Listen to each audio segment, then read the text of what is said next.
All right, welcome back, fifth graders. We are going to do another day of kind of naming or classifying or comparing 3D shapes. All right, so if you remember back to yesterday, we really took those three-dimensional shapes and we broke them into two categories, two classifications. We talked about one classification as being prisms, and we talked about one classification as being pyramids. And there were very few differences. They're all 3D shapes, but they can fit into one of those two categories based on certain criteria. So I'm just going to very briefly go over 1 through 6 here and place them into their categories and name those based on our previous knowledge from yesterday. So number 1, we are looking at a rectangular prism. The reason I know that it is a rectangular prism is I identify the base as a rectangle. And even more specifically in this case, guys, we could probably look at it as being a square, so it could also be considered a square prism. Okay, but it is, either case, it is a rectangular, and I know it's a prism because it has two bases, 1 and 2. So object number 1 is a rectangular prism, two bases. All right, like I said before, I'm going to skip over number 2, unique case. So number 3, we are looking at a triangular prism. Now this is a tricky one. This was the tricky one yesterday, like I said.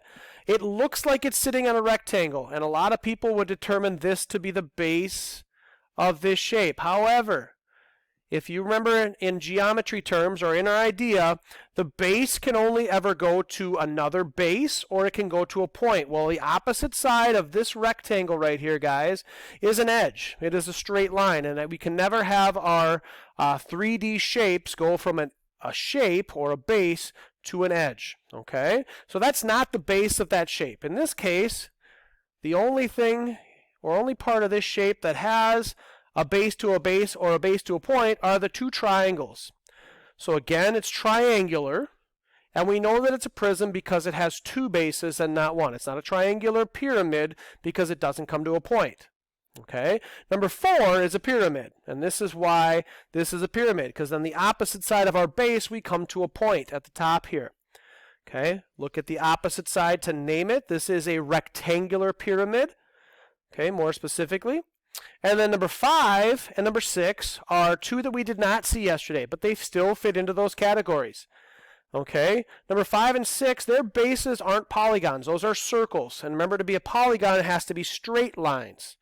Okay, so they still fit the same categories of pyramids and prisms, but we just have to understand that they don't have polygons, so we couldn't handle them yesterday.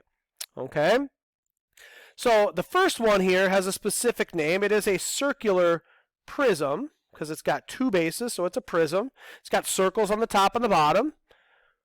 Okay, but we have a specific name for that called a cylinder.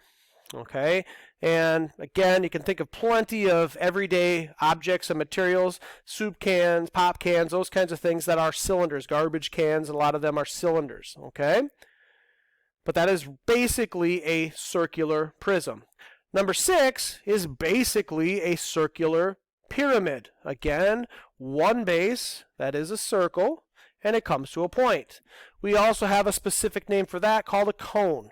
Okay, which is what we typically call it. If you think of my stomach here, I'm looking at an ice cream cone. That's what pops into my head right away. But there are plenty of cones out there as well. But in all honesty, guys, in math terms, that is a circular pyramid. So we can keep kind of that same idea and mentality going. Then we look at number 2, way up at the top there, that purple. That is a unique case all itself because it doesn't have any bases. So it doesn't fit into our pyramid or our prism categories because no bases makes it something unique. It doesn't have any vertices or any edges as well. All right, so we are looking at a sphere, and you've heard about a sphere. They're ball-shaped. Three-dimensional circles are called spheres. So we're not going to spend any more time on that than what we just did. All right, so today, to get to the meat of what we're doing here, aside from just naming them or categorizing these 3D shapes, we also want to try to identify some patterns and start to identify these 3 terms and these 3 parts of 3D shapes. All 3D shapes, with the exception of our sphere, will have those characteristics, and they'll have certain patterns. So I'm just going to label our blanks here just so we can get an idea. Our top line is going to be our faces. Our middle line is going to be our edges, and our bottom line is going to be our vertices. And I'm just going to do that with all 3 of them so we can keep it consistent and we can identify what we are looking at here. All right? So as we look at shape number one, or figure number one, we are again looking at a rectangular prism, very similar to the first shape we looked at in today's lesson. Okay, faces, fifth graders, are two-dimensional shapes that are on the outside of a three-dimensional figure. Okay, so if I look, and the side that is facing me right now, this is a face. Okay, that is one face. And as we look at this shape, you should recognize that we have a front, and then we also have an opposite, which is its back. Okay, so there's two faces right there. We have a top, which is another face right here. And it has its opposite, which is the bottom. And that's also another face. So we are at four faces based on those. And then you've got a right face, and you've got a left face. So right now we are looking at a six-faced rectangular prism. All rectangular prisms will have six faces. And as we get into this lesson a little farther, you'll understand why that is. I don't want to spend too much time on that right now. All right, now the E stands for edges. Edges are where two faces come together. Basically, it's the lines or the things that we can distinguish across here. And I'm going to change colors just so we can see the differences here. I've got the edges kind of outlined in blue right now just to show you where the faces were, but I'm going to show you again. Any place where those two faces come together is an edge. So that's an edge, this is an edge, this is an edge, and this is an edge. So as we look at this, guys, the number of sides of the base is also going to be equal to the number of edges on the base. Okay, so if we're looking at that rectangular prism closely, you can see that the top has four edges. The bottom will also have four edges. So we're at 8 edges total. And you can see that the lines going up, each corner, each vertice, give you a little heads up on what vertice means. At each corner, we connect the top to the bottom. And those are also edges. So the number of sides of the base is a really big determining factor for us because we know we're going to have the same number on the top and the bottom, and we're also going to have those number of corners connected going forward. So the number of edges for this shape is 4 on the top, 4 on the bottom, and 4 in the middle. So 3 locations at 4 apiece, or 3 times 4 is 12 edges. All right? And I'll try to we're going to keep going through this, guys. This will be another lesson. I just want to introduce it to you right now.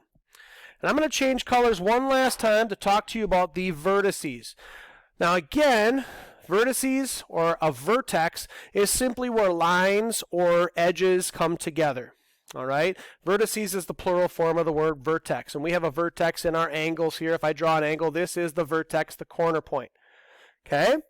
So wherever you see 2 edges, or in some cases, in this case, 3 edges coming together, are vertexes or vertices. All right? So the top has 4 vertices, and the bottom has 4 vertices. There are no vertices in the middle anywhere, because those are just the straight lines connecting it. So for this shape, we are looking at 8 vertices on this 3-dimensional rectangular prism. All right, and that is every rectangular prism, guys, not just this specific cube that we are looking at here. If those squares were longer, if they were shorter, the number of faces, edges, and vertices, as long as it is a rectangular prism, will be the same. All right, I'm going to go back to my original color of blue to talk about the faces of this is now a triangular prism. Again, not a rectangular pyramid, doesn't come to a point. It is a a triangular, triangle, and triangular prism.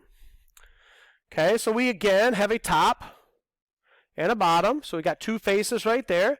And now, because this base is a triangle with 3 faces, we know we've got 3 sides, we've got 3 faces coming up from those sides. So we've got a top and a bottom for 2, and then we've got 3 faces connecting those top and the bottom. So the faces on this triangular prism then are 5. All right? And then the same qualifications for our edges. Well, and each side is an edge, so this triangle has 3 edges, this triangle has 3 edges, and each corner connecting the top to the bottom also has 3 edges. So 3 lines connecting the top and the bottom, so 3 and 3 and 3 gets us to 9 edges. All right, hopefully you'll start identifying a pattern with this as we move forward. All right, and then to the vertices. Same concept. Every time we come to a corner, well, every triangle not only does it have 3 sides, it has 3 vertices. So 1, 2, and 3. 1, 2, and 3, and there are no vertices at the middle points of these lines. So when we connect the top to the bottom, there are no vertices connecting those. So we simply have 6 vertices, or 3 times 2, because there's 2 locations. And those are our prisms, guys. And now we look and we identify this one as a pyramid, because it does come to a point. So that's going to be a slightly different pattern. So I want you to identify how this looks. The same concept, same rules apply. A face is a face, right? So in this case, we only have one face for the bottom, though. There is no top base. We go to a point on the opposite side.